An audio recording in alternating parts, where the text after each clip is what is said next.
अगर मैं सीधी कानपुरिया में कहूं तो दुश्मन कहीं भी हो हाँक दिया जाएगा। प्रधानमंत्री नरेंद्र मोदी ने कानपुर में आयोजित जनसभा में अपने कनपुरिया अंदाज में आतंकवाद और पाकिस्तान को लेकर सख्त संदेश दिया है। उन्होंने कहा, दुश्मन चाहे जहां भी हो हाँक दिया जाएगा। उन्होंने यह स्पष्ट किया कि भारत अब किसी भी प्रकार की धमकियों से डरने वाला नहीं है। अगर मैं सीधी कानपुरिया में कहूं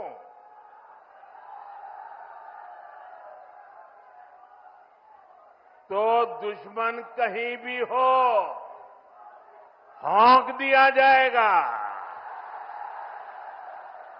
प्रधानमंत्री नरेंद्र मोदी कानपुर पहुंचे। यहां उन्होंने सबसे पहले 22 अप्रैल को कश्मीर के अनंतनाग के पहलगाम आतंकी हमले में मारे गए शुभम द्विवेदी के परिवार से मुलाकात की। शुभम की पत्नी और उनके पिता प्रधानमंत्री मोदी से मुलाकात किए और बातचीत की।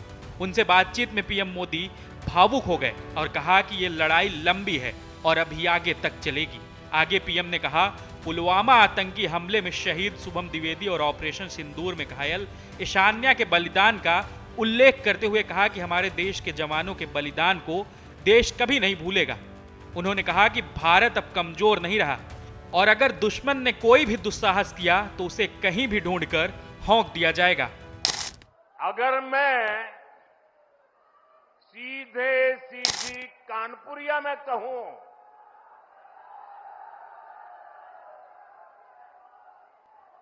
तो दुश्मन कहीं भी हो हाँक दिया जाएगा।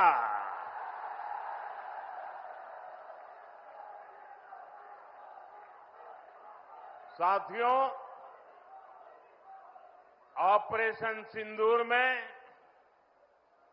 दुनिया ने भारत के स्वदेशी हथियारों और मेक इन इंडिया की ताकत भी देखी है। हमारे भारतीय हथियारों ने, ब्रह्मोस मिसाइल ने दुश्मन के घर में घुसकर तबाही मचाई। जहां टारगेट तय किया वहां धमाके किए। ये ताकत हमें आत्मनिर्भर भारत के संकल्प से मिली है।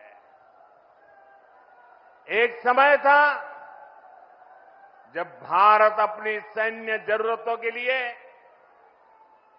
अपनी रक्षा के लिए दूसरे देशों पर निर्भर था। हमने उन हालातों को बदलने की शुरुआत की। भारत अपनी रक्षा जरूरतों के लिए आत्मनिर्भर हो, ये हमारी अर्थव्यवस्था के लिए तो जरूरी है ही, ये देश के आत्मसम्मान के लिए भी उतना ही जरूरी है। पीएम मोदी से मुलाकात के बाद पहलगाम आतंकी हमले में जान गंवाने वाले शुभम द्विवेदी के पिता संजय द्विवेदी ने कहा, हमारा परिवार पीएम मोदी के प्रति आभार व्यक्त किया। पीएम मोदी ने पहलगाम आतंकवादी हमले के जवाब में आतंकवाद के खिलाफ एक ऑपरेशन शुरू किया। पाकिस्तान में आतंकवादी स्थलों को नष्ट कर दिया। आतंकवाद के खिलाफ लड़ाई में पूरा समाज प्रधानमंत्री के साथ है। पीएम मोदी ने हमें बताया कि आतंकवाद के खिलाफ लड़ाई जारी रहेगी। हम लोगों के साथ पीएम मोदी भी भावुक हो गए।